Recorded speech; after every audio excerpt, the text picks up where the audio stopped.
Subscribe. Hoy! Anong ginagawa nyo dyan? Oh shoot! Lagot! Katapusan na natin. Takbo!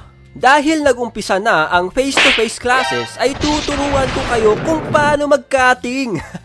De, joke lang.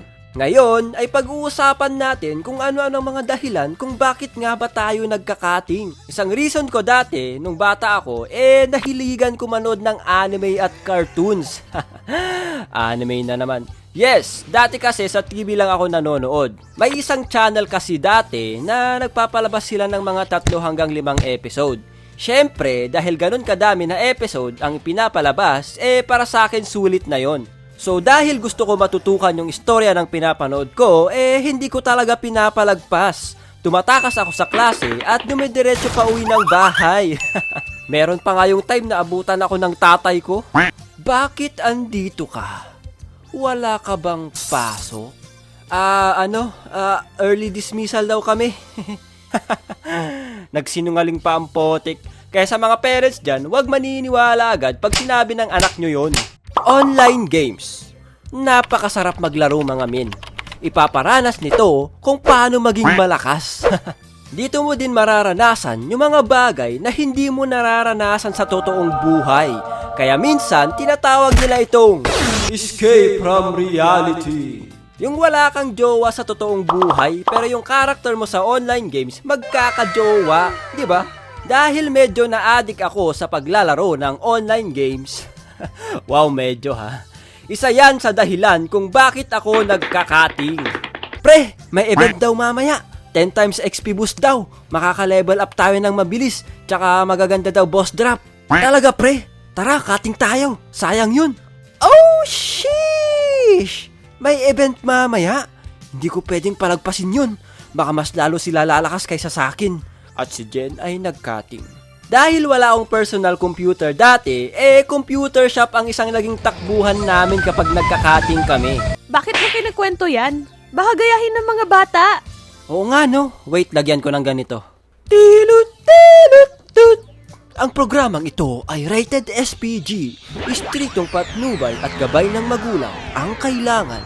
Maaaring may masiselang tema, lengguwahe, karahasan, sexual, horror o droga na hindi angkop sa mga bata. 好啦，冷静一下。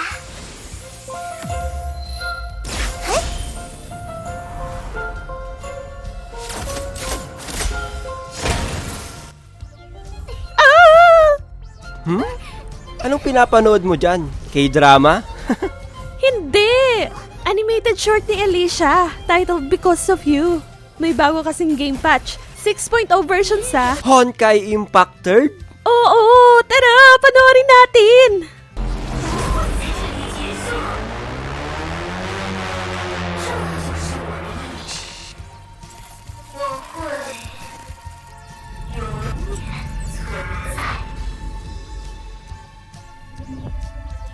Ha! Anyari kay Alicia! Shhh! Tumahimik ka nga. Papunta pa lang tayo sa exciting part. Wow! Ang ganda! Nakakayak sa ganda! Tara, laruin na natin! Paano ba i-download to? Andyan ang link sa description below. Nakaka-excite ang bagong patch! Eto ba yung may bagong battle pass, bridge, events at bagong Hercher? Oo, si Alicia, Hercher of Human!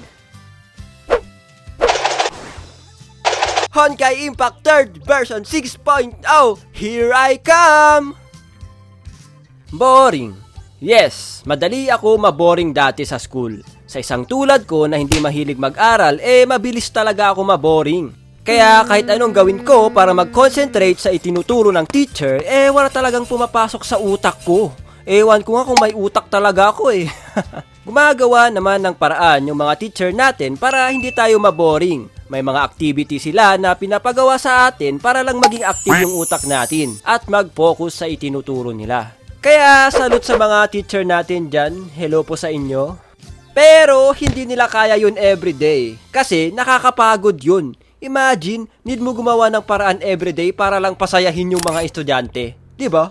Dahil nga sa boring at wala naman ako natututunan, napapakating na lang ako. Which is wag nyo tularan mga bata. Meron talagang mga subject na ganun talaga. Boring siya, so kailangan natin tiisin, lalo na kung yung subject na yon ay importante para sa future natin. Hindi marunong magturo yung teacher. Ito ang kadalasang naririnig ko nung college. Wag na tayo pumasok. Wala naman ako natututunan dun sa teacher na yun eh. Kaya nga, hindi na nga marunong magturo, panay absent pa. Sayang lang yung binabayad natin sa school. May point naman sila kasi naranasan ko din yun sa teacher na yun. Nagturo siya sa amin, nakala niya ata mabilis namin maiintindihan yung mga tinuturo niya. Pag hindi namin naintindihan kung ano yung itinuturo niya, ay papagalitan na kami. Alam ko naman na nakakagalit sa part nila na yung itinuturo nila hindi kaagad namin na ilalagay sa utak namin. In my opinion lang, may mga taong slow learner talaga na need kailangan pa ulit-ulit maituro hanggang sa matuto. Habang tumatagal, paunti ng paunti yung estudyante na pumapasok sa klase niya hanggang sa nagkaroon ng petition para paalisin yung teacher na yun sa school. Mahilig ba kayo pumunta sa park or sa mga mall? May barkada ako nung elementary na mahilig sila mag-cutting classes. One time, sinama nila ako kasi pupunta daw sila sa town at maggala sa park. Dati, pag naririnig ko yung salitang park, napapangiti ako. Kasi, di ba, sa park may bike, may siso, may slide, at iba't iba pang masasayang gawin. So, habang nasa Operation Takas kami, ay nagulat ako. Itong mga kasama ko, may mga dalang tools. Potek! Yun pala, gagabitin nila pang tanggal sa mga alambre na nilagay ng mga guard sa nabutas na fence. Pag may nabutas kasi na fence, hinaharangan ulit yun ng mga guard.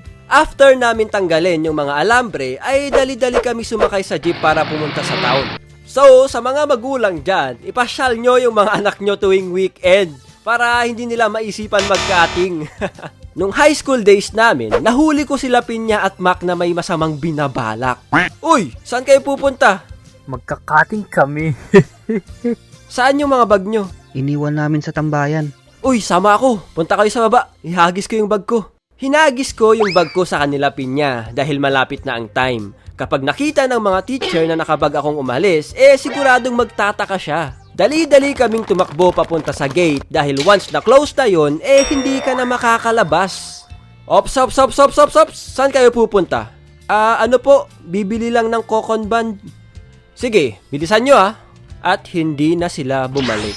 So, ayun mga boyu, thank you sa panonood. Wag na wag nyong gagayahin tong mga mokong na to. Ayusin nyo yung pag-aaral nyo, lalo na kung pera ng magulang nyo yung pinang-aaral nyo. Alright, bye-bye!